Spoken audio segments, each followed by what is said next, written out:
のささやきの朗読や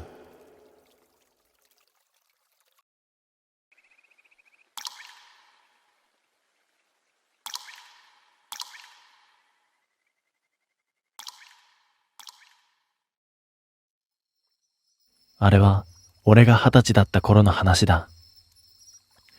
大学の夏休み、昼間はバカみたいに暑いくせに、夜になると山の空気だけが妙に冷える。そんな時期だった。その日、俺たちはいつものようにコンビニの駐車場に集まっていた。で、今日はどこ行くんだよ。俺が缶コーヒーを開けながらそう言うと、助手席に座っていた工藤がニヤッと笑った。山。ざっくりしすぎだろ。ただの山じゃねえんだ。出る山なんだ。運転席でスマホをいじっていた遠藤がだるそうに口を開く。ああ、また始まった。いやいや、今回はマジなんだって。かなりやばい。工藤はスマホの画面を俺たちに向けてきた。そこには古い白黒写真が写っていた。木造の家、和服姿の村人。全員妙に無表情だった。どここれ？大正時代に廃村になった村。よくそんな場所見つけてこれるな。今回は結構調べたんだよ俺。工藤は嬉しそうに笑う。昔この村で村人同士の殺し合いみたいな事件があったらしいんだ。殺し合い？ああ、でも理由はよくわかってない。食糧難だったとか、宗教絡みだったとか、いろいろあるんだけど、とにかく最後はほとんど全員死んだらしいんだ。うわぁ。で、その後村ごと捨てられた。俺は写真を見つめた。古い写真特有の不気味さなのか、全員の顔が妙に暗く見える。まあでもさ、そういう話って全国どこにでもあるよな。ところがどっこい。工藤は人差し指を立てた。この村にはな、まだ続きがあるんだ。遠藤がエンジンをかけながら言う。はいはい、呪われた井戸ね。なんでわかったんだよ。お前の話、だいたい井戸かトンネルだからさ。偏見だろそれ。車が走り出す。街灯が少しずつ減っていき、窓の外が暗くなっていく。工藤は嬉しそうに話を続けた。この村の中心に古い井戸があるらしいんだよ。へえ。で、その井戸の底に隠し部屋があるっていう噂なんだ。隠し部屋？そう。昔死体を隠していたっていう場所なんだ。俺は思わず顔をしかめた。うわぁ。白骨死体がさ、山みたいに積まれてるらしいんだ。それお前、絶対持ってるだろ。いや、実際に行ったっていう話も残ってるんだ。マジで？ただな。工藤はそこで急に声のトーンを落とした。その井戸に入ったやつ、変なことになるらしいんだ。山道へ入ったタイミングだった。車内が少し静かになる。タイヤが砂利を踏む音だけが続く。変なことって？俺が聞く。工藤は窓の外を見ながら言った。井戸の中に入ると自分の声が聞こえるんだって。はぁ？自分の声で上にいるやつに話しかけるらしいんだ。なんだよそれ。しかもな、井戸に入った本人は喋ってないそうなんだ。その時遠藤が小さく眉を寄せた。どういう意味だ？井戸の中でな、金縛りみたいになって動けなくなるんだってさ。そして声も出せない。でもどっからか自分の声だけが聞こえるらしいんだ。へえ。んで、その声が上のやつを呼ぶんだってさ。工藤は少し笑いながらこう言った。おーい、大丈夫だーとか、こっち来てくれよーとか。ありがちだな。でも、その呼びかけに反応するとダメらしいんだ。なんで？知らん。何か起きるっていう話だけは残ってるんだけどな。雑すぎだろ。だから怖いんだって。工藤は楽しそうだった。でも遠藤だけは少し黙っていた。その話、どこまで調べたんだ？地元の古い掲示板とか、あと、昔この辺りに住んでたっていう人のブログ。暇人だな、お前。褒め言葉だな。やがて、舗装された道路が終わる。車体がガタガタっと揺れ始めた。細い山道、左右の草木が窓をする。すると遠藤が小さく舌打ちをした。道狭すぎんだろ。大丈夫だよ。もうすぐ着く。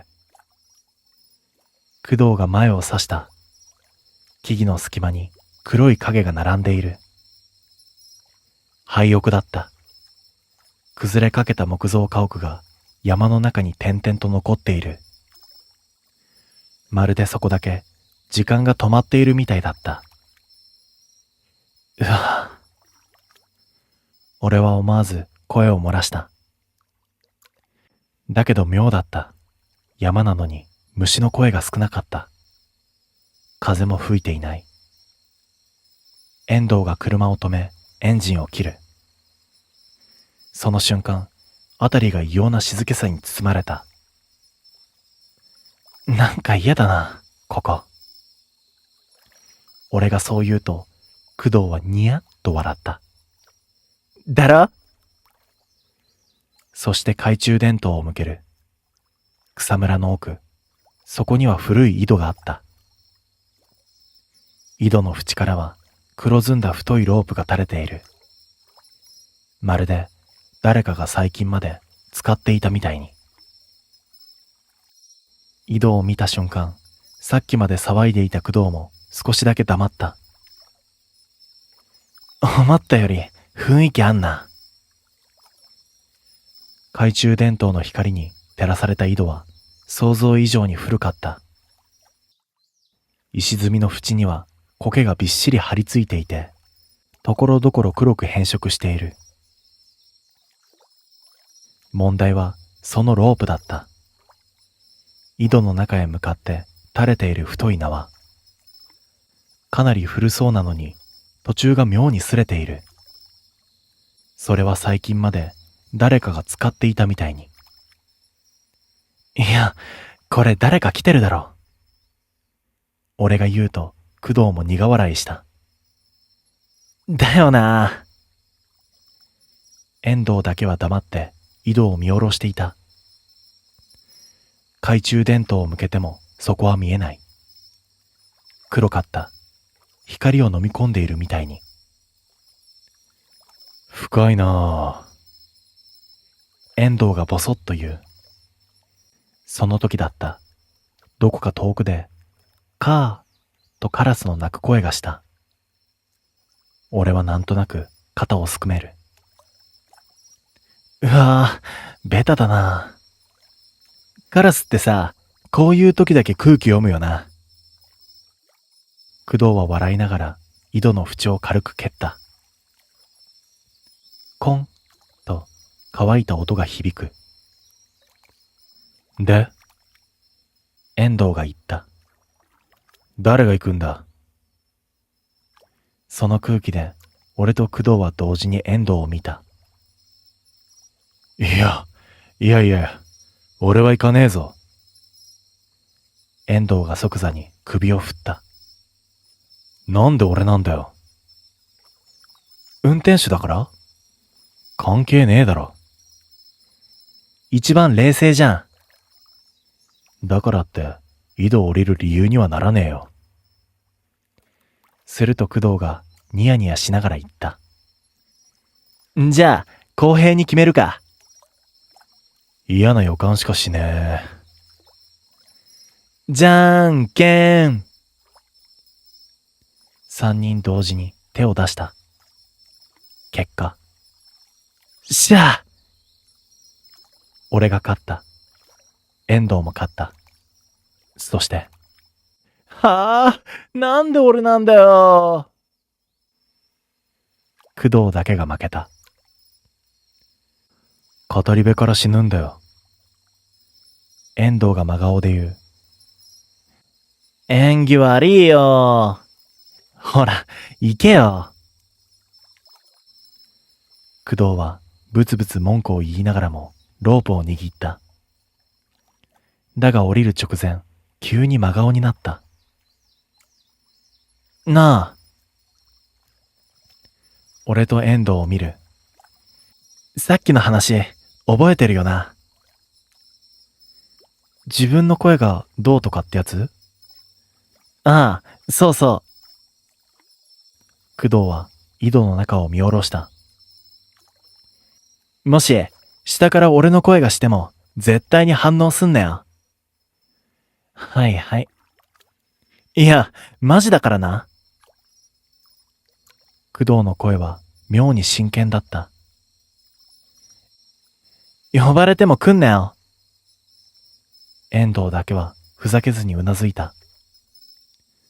ああ、わかった。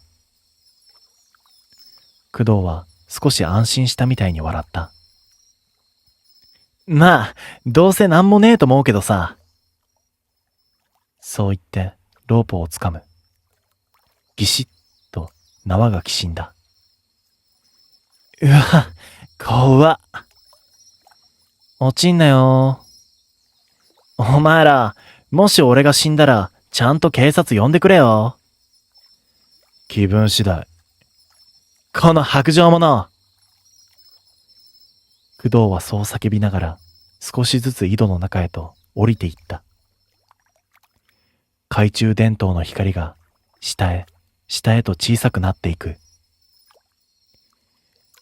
おー、結構不敬ぞこれ。工藤の声が反響してきた。滑る。知らねえよ。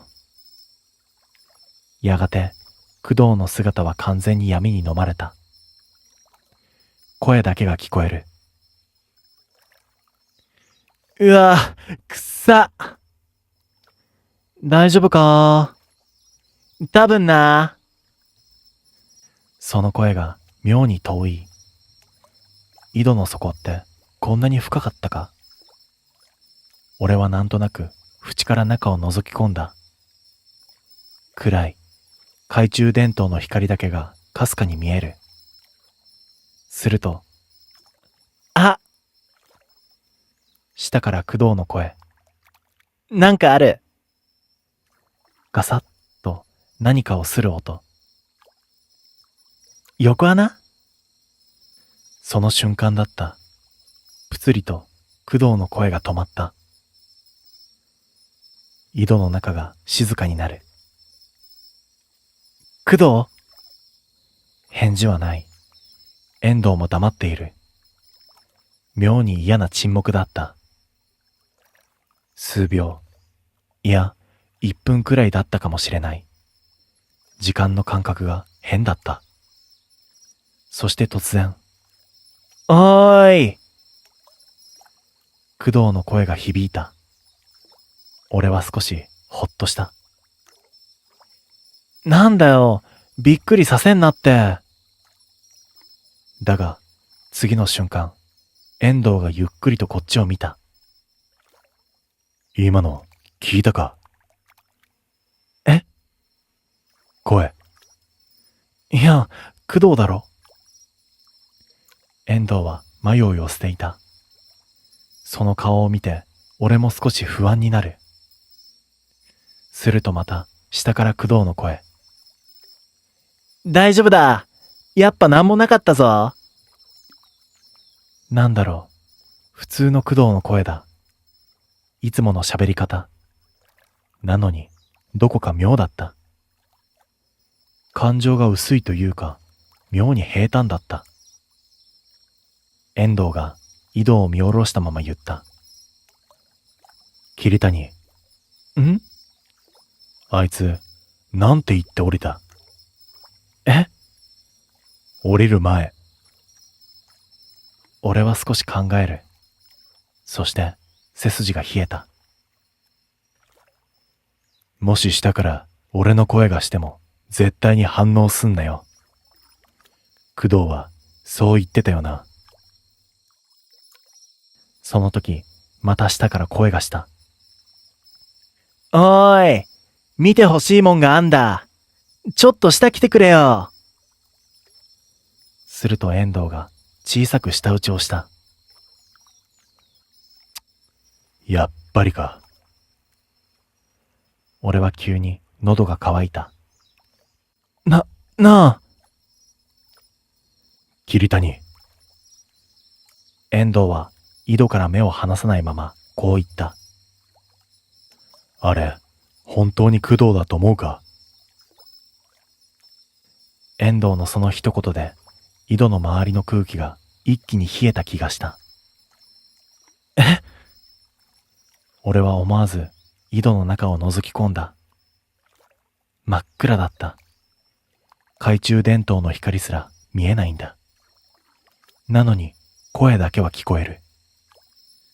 おい、早く来いって。工藤の声。聞き慣れた声。でも妙だった。笑ってるみたいなのに感情がないんだ。人間が工藤の真似をしているみたいな声だったんだ。いや、でもさ、工藤だろ？俺がそう言うと、遠藤は小さく首を振った。違うと思うぞ。なんでわかるんだよ。あいつ言ったよな。遠藤は井戸を見たまま言う。あいつ、何があっても、下から呼ばねえって言ったよな。その瞬間、井戸の底からまた声が響いた。なあ、早く来いよ。今度は少しだけ声が近かった。ゾワッと鳥肌が立つ。まるで少しずつ上がってきているみたいだった。俺は思わず一歩下がった。すると遠藤が深いため息を吐いた。はぁ。そしてリュックを下ろした。ごそごそっと中を探り、小さなガラス瓶を取り出した。親指くらいの大きさの瓶。中には透明な液体が入っている。遠藤？遠藤は俺の声を無視した。そのまま瓶を握り、低い声で何かを唱え始めた。それは聞いたことのない言葉だったんだ。呪文みたいな、祝詞みたいな。抑揚の少ない声が静かな背奏に響いた。俺は完全に固まっていた。何やってんのお前。遠藤は唱え終わると小さく息を吐いた。まあ、黙って見てろ。そう言って井戸の中へと小瓶を落とした。カラン、カラン、カランと瓶が井戸の壁に当たりながら落ちていく音がする。やけに長かった。そしてパリーンと下の方でガラスの割れる音が響いた。直後、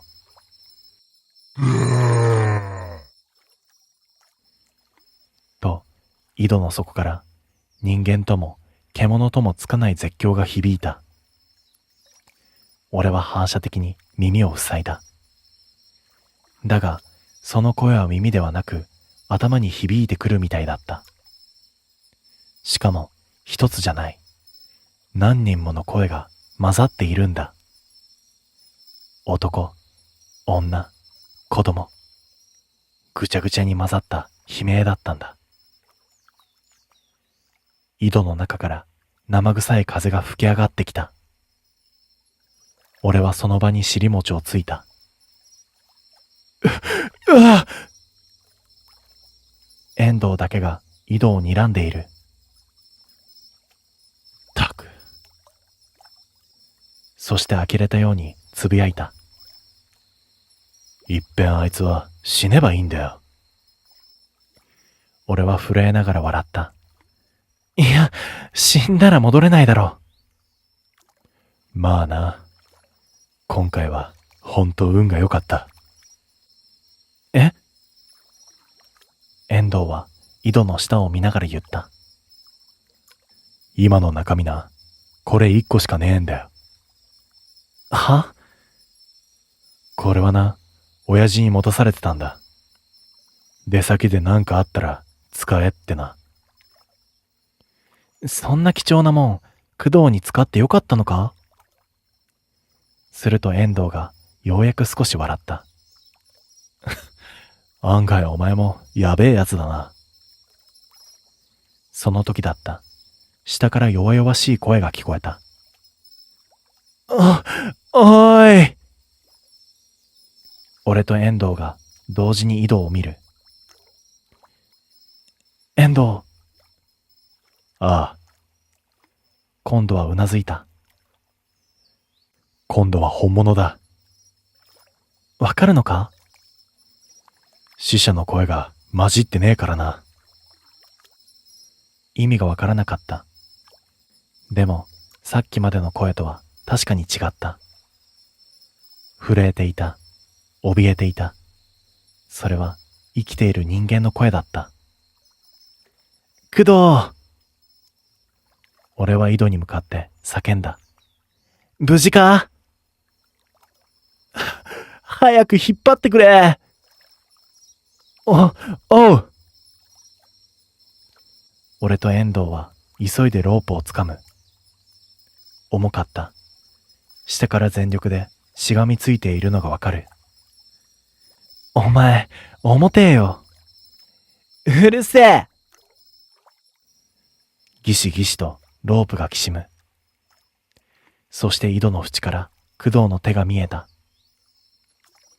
俺たちは一気に引っ張り上げた。うわっ！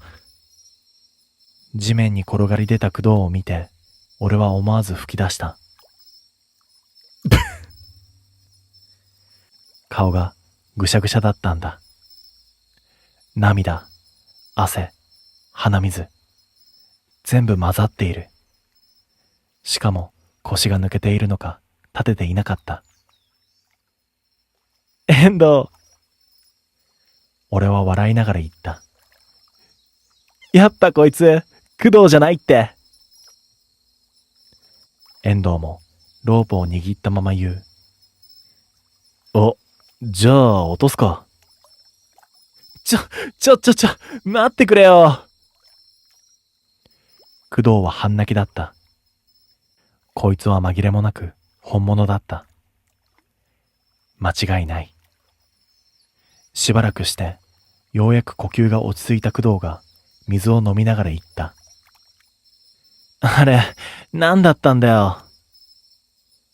誰も答えなかった。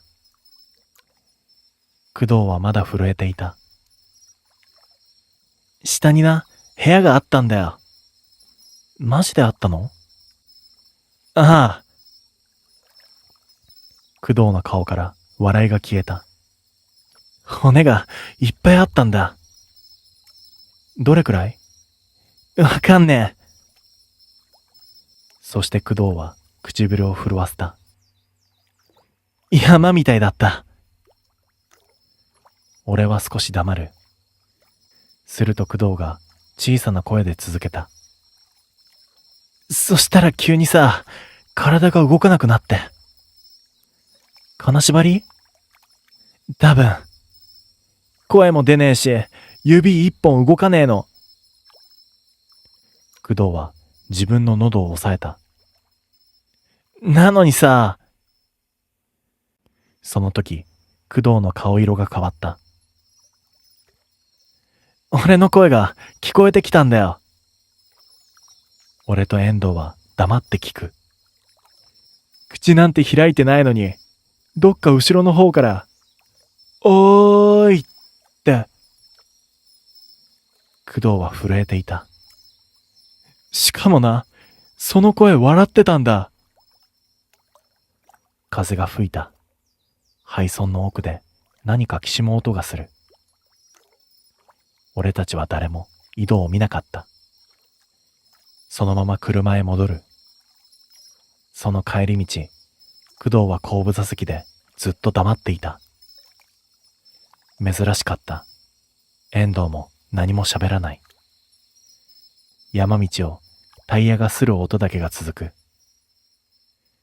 やがて街灯のある道へと戻った時だった。後ろの方から工藤が小さく言った。なあ。ん？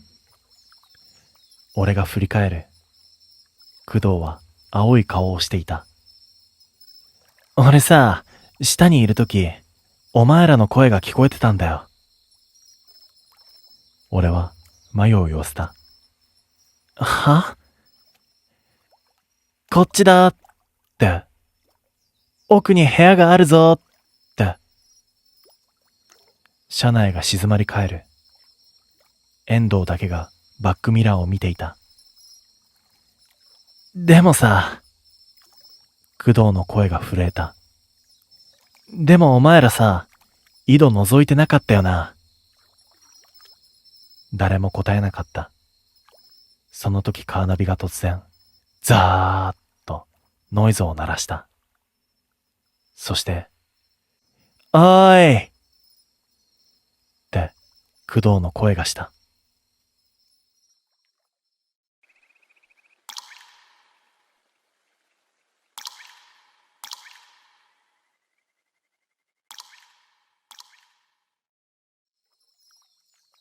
深夜1時過ぎ、俺たちは千葉方面へ向かう国道を遠藤の運転する軽自動車で走っていた。車内にはコンビニで買ったコーヒーの匂いがこもっていて、カーオーディオからは少し古い J-POP が小さな音で流れている。助手席の俺は窓に肘をつきながら流れていく街灯をぼんやりと眺めていました。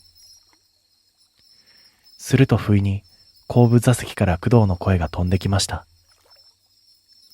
なあ、そういやこの前の心霊スポットもやばかったよな。ああ、あの井戸のやつ？俺が振り返ると、工藤はスマホをいじりながらケラケラと笑っている。そうそう。遠藤のあれがなかったら、俺絶対井戸の中で白骨化してたわ。だな。あれ1個しかなかったから使う場面間違えたわ。運転席から遠藤が淡々と返すと、工藤はすぐにニヤついた顔になった。あ、遠藤、ツンデレちゃんだな。ここで降ろすぞ。やめてくれよ。今なら野生動物の方がまだ会話通じるぞ。ひってー。俺は思わず吹き出した。こういうやりとりはもう何度目かわからない。工藤が無茶を言い、遠藤が呆れ、俺が横で笑う。それが俺たち三人のいつもの空気だった。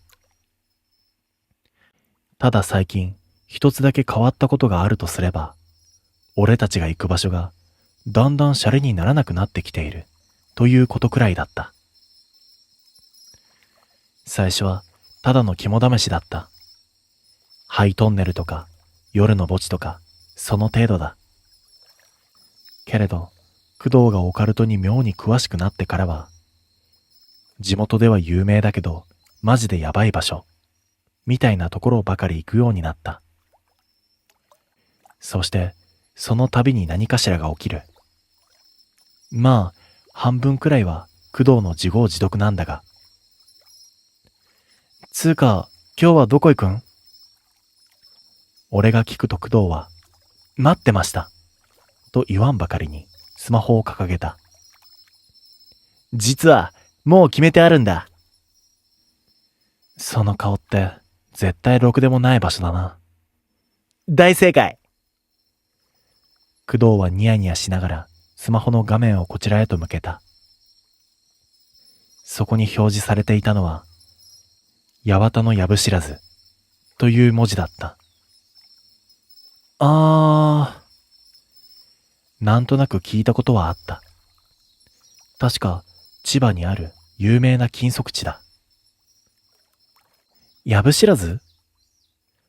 俺が聞き返すと、工藤はテンション高めに説明を始めた。そう、千葉で有名なやつ。入ったら二度と出てこれないって言われている場所。また始まったよ。いやいや、これマジだから。昔から神隠しの話、めちゃくちゃ多いらしくてさ。今でも柵で囲われてるんだぜ。入れないなら終わりじゃん。ところがどっこい。工藤がにやりと笑った。入ろうと思えば入れるんだよ。お前、絶対入る気だろ。ちょっとだけな。そのちょっとで毎回死にかけてんだよ。俺が呆れ半分で言うと、工藤はケラケラ笑った。ただ、その時だった。運転席の遠藤がバックミラー越しに一度だけ工藤を見た。八幡の藪知らずか。小さくつぶやくような声だった。遠藤、知ってんの？名前だけな。へえ、珍しくね。遠藤が知らないとかあるんだ。別に、オカルト博士じゃねえよ。でも詳しいじゃん、毎回。お前が調べなさすぎんだよ。いつもの調子で返してはいたが、遠藤はそれ以降、ほとんど喋らなくなった。車はそのまま市川方面へ向かって走り続ける。途中でコンビニに寄ったり、工藤が変なエナジードリンクを買って1時間ほど走った頃だった。街の景色が少しずつ変わり始めた。大きな道路沿いの店が減り、古い住宅街が増えていく。時間が時間なだけに人通りもほとんどなく、時折コンビニの明かりが見えるくらいだった。こんなところにあるの？俺が窓の外を見ながら言うと、工藤がスマホを確認しながらうなずいた。もうすぐっぽいぞ。やがて、遠藤がスピードを落とした。ここか？道路脇、住宅街の途中、そこだけぽっかりと黒い穴みたいな空間があった。最初の感想は、思ったより小さい、だった。もっと山みたいな場所を想像していたが、実際は木々に囲まれた小さな藪のような場所だった。周囲には普通に民家が並んでいて、すぐ近くには自販機まである。なのに、その場所だけ妙に暗い。街灯の光は確かに届いているはずなのに、藪の中だけが光を吸い込んでいるみたいに沈んで見えた。周囲は高い柵で囲われていて、立ち入り禁止の看板がいくつもぶら下がっている。おー、これこれ。工藤は完全にテンションが上がっていた。一方遠藤はエンジンを切ろうとしない。見たんなら帰るぞ。せっかく来たんに。おめえ、どうせ入る気だろ。ちょっとだけ。ダメだ。工藤は不満そうに唇を尖らした。冷てえなあ。おめえが毎回問題を起こすからだろ。俺は窓越しに藪を見る。本当に大した広さじゃない。せいぜい小さな公園くらいだ。こんな場所なんかで迷うわけがない。なのに見ていると妙に落ち着かなかった。藪の奥がやけに深く見える。木々の隙間にある暗闇がどこまでも続いているような気がするんだ。なあなあ。遠藤が言った。3分だけ。ダメ。2分。ダメ。1分。子供かお前は。工藤は笑いながらドアを開けた。おい。俺が止めるより早く工藤は車を降りていた。すぐ戻るって。そう言いながら柵の切れ目へ向かって歩いていく。するとその時だった。工藤。珍しく遠藤が少し強い声を出した。工藤が振り返る。中に入ったら変なもん見ても無視しろよ。はあ？絶対に奥見るな。その言い方が妙に真剣だったせいか、一瞬だけ工藤の笑顔が止まった。けれど次の瞬間には、何それ、怖っ。と笑いながら、ひょいと柵をまたいだ。ガサッと枝が揺れる。そして工藤の姿が木々の奥へ消えた瞬間、音が消えた。虫の声も、遠くを走る車の音も、風の音さえ、全部。まるで車ごと水の中に沈められたみたいに、世界から音だけが抜け落ちた。え？思わず声を漏らした、その瞬間。何事もなかったみたいに音が戻ったんだ。虫の声、エンジンの音、遠くのタイヤの音、全部。俺は思わず遠藤を見た。だが遠藤は何も言わず、ただ藪の奥をじーっと見ていた。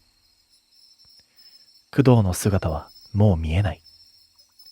こんな小さな藪なのに、どこにいるのかわからなかった。おーい、工藤。俺が呼ぶ。だが返事はなかった。あいつ、マジでどこ行った？冗談っぽく言ったつもりだった。でも、だんだん不安になってくる。1分、2分、3分。やけに長く感じた。すると、ガサッと藪の奥で枝が鳴った。あ！暗闇の中から工藤が姿を現した。いやー、なんもなかったわ。いつもの調子で笑いながら柵をまたいだ。服も汚れていない。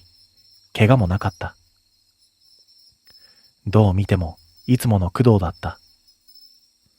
ビビらせんなよ。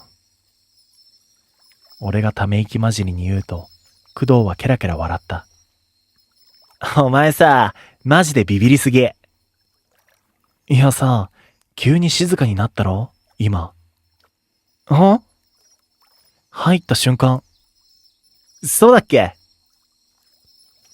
工藤は不思議そうに首をかしげる。その時だった。後ろで小さく、カチッという音がした。振り返ると遠藤が車のドアロックをかけていた。遠藤？遠藤は答えない。ただバックミラー越しにじーっと工藤を見ていた。何？工藤が苦笑いしながら言った。だが、遠藤は何も答えない。バックミラー越しに工藤を見つめたまま、数秒ほど黙っていたが、やがて小さく息を吐くとエンジンを吹かした。帰るぞ。その言い方が妙に硬かった。工藤は不満そうに眉を潜める。もうせっかく来たんだからさ、もうちょい見てようぜ。十分見ただろ。でも、マジでなんもなかったぞ。ほら、俺普通に帰ってきてるし。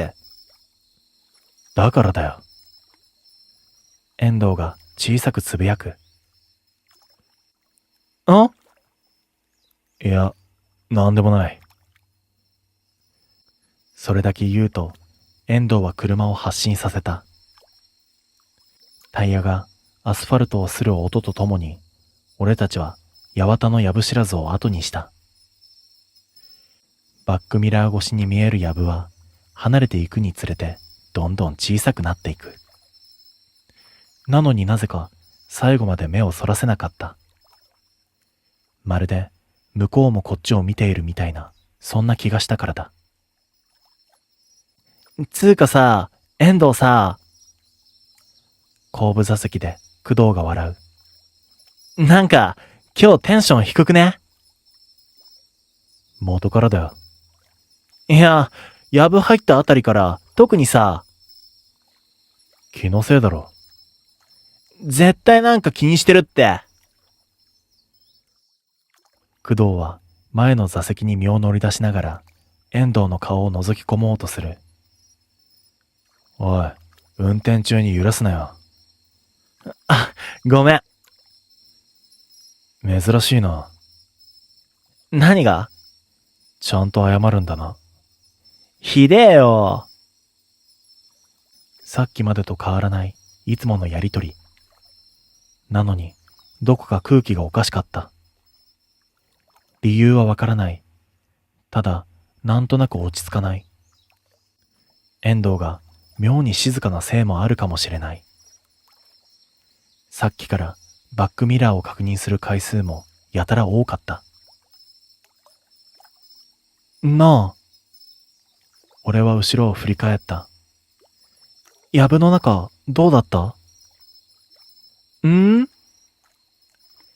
藤はスマホをいじりながら首をかしげる。別に普通、暗かったくらいかな。奥ってどうなってた？覚えてねえな。覚えてない？いや、なんかさ、思ったより狭かったんだよ。だからすぐに戻ってきた。でも、姿見えなかったぞ。ああ、木が多かったからじゃね？そう言って工藤は笑う。だがその時、遠藤がぼそりと言った。お前、右から出てきたよな。やぶ。工藤は、きょとんとした顔をした。そうだっけ？俺たちが見ていた位置からだと、お前は左に入った。工藤は少し考える素振りを見せた後、あっけらかんと笑った。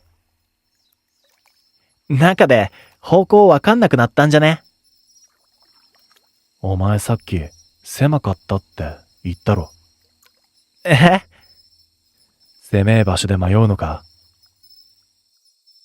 車内が少し静かになった。工藤は笑ったまま黙り込んだ。俺は思わず遠藤を見る。その横顔はいつになく真剣だった。遠藤、お前何か気づいてんの？俺が聞くと、遠藤は少し間を置いてから口を開いた。いや、別に。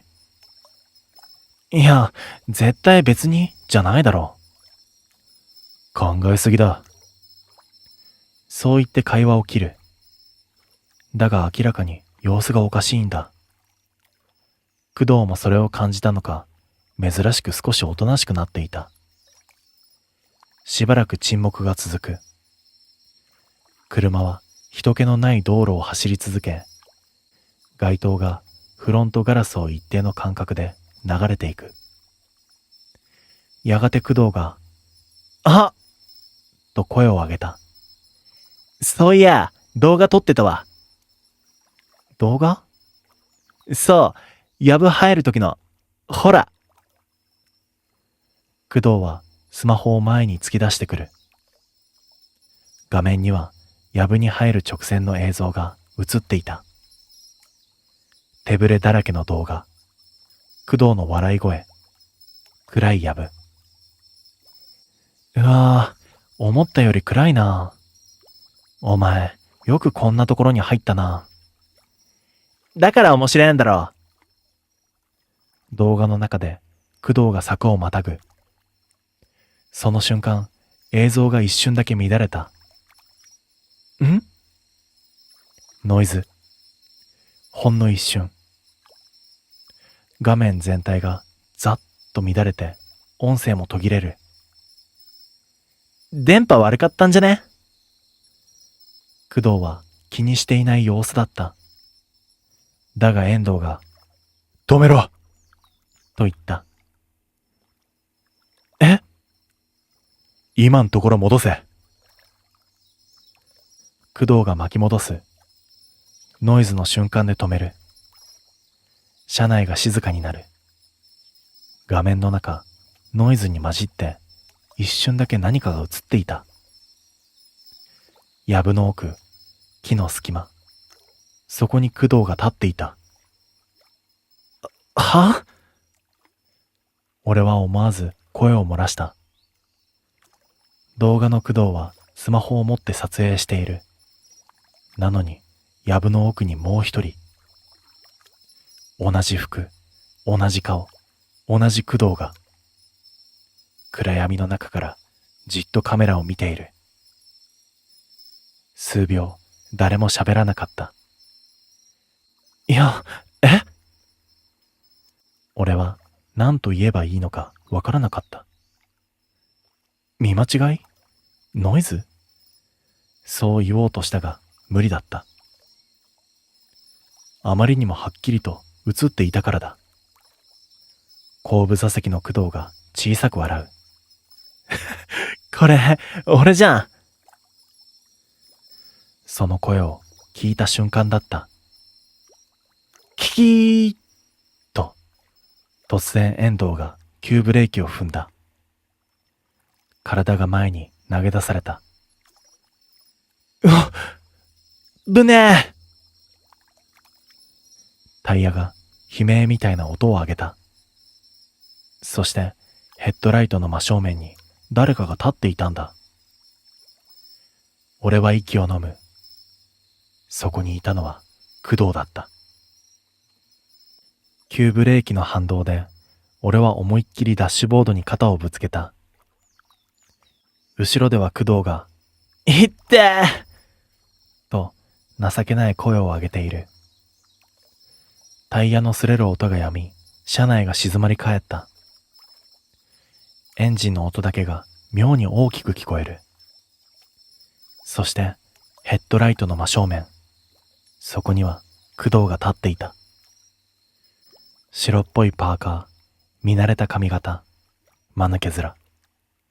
全部後部座席にいる工藤と同じだったんだ。は？俺はゆっくりと後ろを振り返った。後部座席、そこには確かに工藤がいた。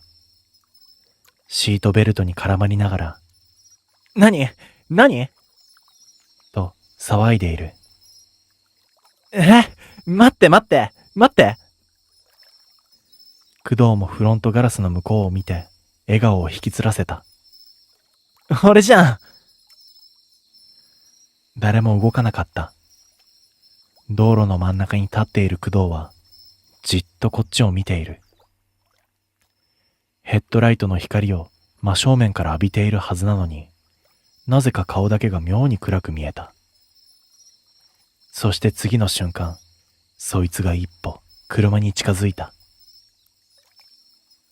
遠藤！工藤の声が少し震えていた。あれ、なんだよ。遠藤は答えなかった。ただ、ハンドルを握る手に力を込めたまま低い声で言った。誰も窓を開けるなよ。その声で俺の背筋に一気に寒気が走った。冗談じゃない。遠藤は本気で言っている。見間違いじゃないのか。俺が言うと、遠藤は小さく首を横に振った。見間違いならブレーキ踏んでねえよ。その間にも工藤はゆっくりと近づいてくる。一歩、一歩、妙に歩き方がぎこちなかった。足を引きずるわけでもないのに、動きだけが不自然だった。まるで歩き方だけを真似しているみたいな。おい！後部座席の工藤が少し青ざめた顔で言う。俺、あんなキモい歩き方してる？黙ってろ。遠藤は短く言った。その時だった。ヘッドライトの中の工藤が急に笑った。口だけで、頬だけで。顔の他の部分は動いていないのに、口元だけがぐにゃっとつり上がった。俺は思わず息を飲んだ。あの笑い方、どっかで見た。いや、違う。見たことがあるとかではない。それは人間じゃない笑い方だった。うわ！工藤も引いている。すると、工藤がゆっくりと顔を傾けた。グギッと嫌な音がした。傾きすぎていた。人間の角度ではない。そのまま工藤は車の助手席側へと近づいてくる。俺は反射的にドアへ体を押し付けた。近い、近すぎる。窓一枚向こうに工藤の顔がある。でも絶対に工藤ではない。そいつは窓の向こうからじっと俺を見ていた。笑ったまま瞬きもせずに。俺は声も出せなかった。すると後ろから工藤が小さく言った。なあ。喋んな。いや、あれさ。工藤の声が少しだけ震えている。藪ん中で見たやつかもしれねえ。その瞬間車内の空気が固まった気がした。俺は振り返った。は？何言ってんだよ。工藤は気まずそうに頭をかいた。いや、言おうか迷ったんだけどさ、藪の奥でなんか人影が見えたんだよ。お前、何もなかったって。だって、遠くで立ってるだけだったし。なんで今言うんだよ。いや、今同じ顔が出てきたから。その時、コン、コン、と助手席の窓が鳴った。全員凍りつく。窓の外、工藤がガラスを指で叩いていた。コン、コン、コン。一定のリズム。その顔はずっと笑っている。遠藤。俺の声は情けないくらい震えていた。遠藤は前を向いたまま低く言った。目合わせんな。え？合わせるなよ、絶対に。その声が妙に迫力があって、俺は反射的に視線をそらした。するとその瞬間、バン！と突然、工藤が窓に顔を叩きつけた。ああ！俺は情けない悲鳴を上げる。ガラスの向こう、目の前に工藤の顔。だが、近くで見ると完全に違ったんだ。顔のパーツの位置が微妙にずれている。目が少し低い。口が広すぎる。そして皮膚が妙に白い。それは工藤っぽい何かだった。そしてそいつはガラス越しに笑いながら口を動かしたんだ。入れて。その瞬間、遠藤がアクセルを踏み込んだ。軽自動車が急発進する。タイヤが滑り、車体が揺れる。俺は振り返った。ヘッドライトの向こう、道路の真ん中に工藤が立っている。笑ったまま、首を傾けたまま。そして車が離れていく最後の瞬間、そいつの後ろ、道路脇の暗い林の中に同じ顔がもう一つ見えた。俺は思わず前を向く。それ以上見たくなかった。そして車内ではしばらく誰も喋らなかった。遠藤だけが無言でハンドルを握っている。工藤も珍しく静かだった。やがて10分ほど走った頃、ようやく工藤が小さく息を吐いた。はぁ、いやー。その声に俺は少しだけ安心しかけた。だが次の言葉で全部吹き飛んだ。俺、結構ガチで惹かれたと思ったわ、今。うるせえよ。俺は思わず叫んだ。こっちはマジで心臓止まりかけたんだぞ。だって、俺の顔だったじゃん。ちょっと面白くね？全然面白くねえよ。後ろで工藤がケラケラ笑う。その笑い声を聞いて、ようやく少しだけ現実感が戻ってきた。そして遠藤がため息混じりに言う。はあ、おめえは一回ちゃんと惹かれろ。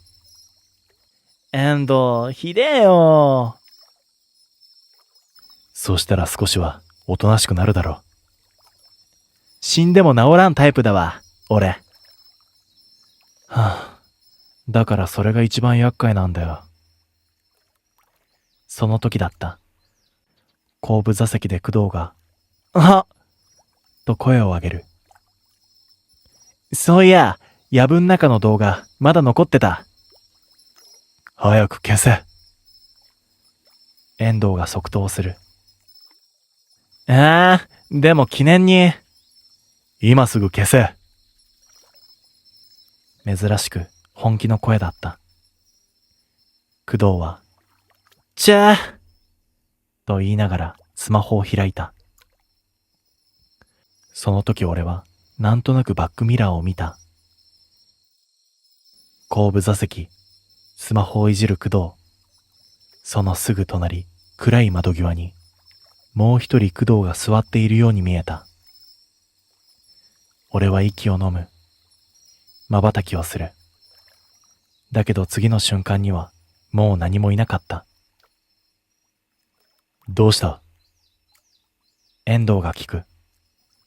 俺は少し迷ってから首を横に振った。いや、なんでもない。多分、言わない方がいい気がした。窓の外では街灯が一定の間隔で流れていく。その光が車内を照らすたびに一瞬だけ後部座席が明るくなる。その度に俺は隣にもう一人いないか確認してしまうのだった。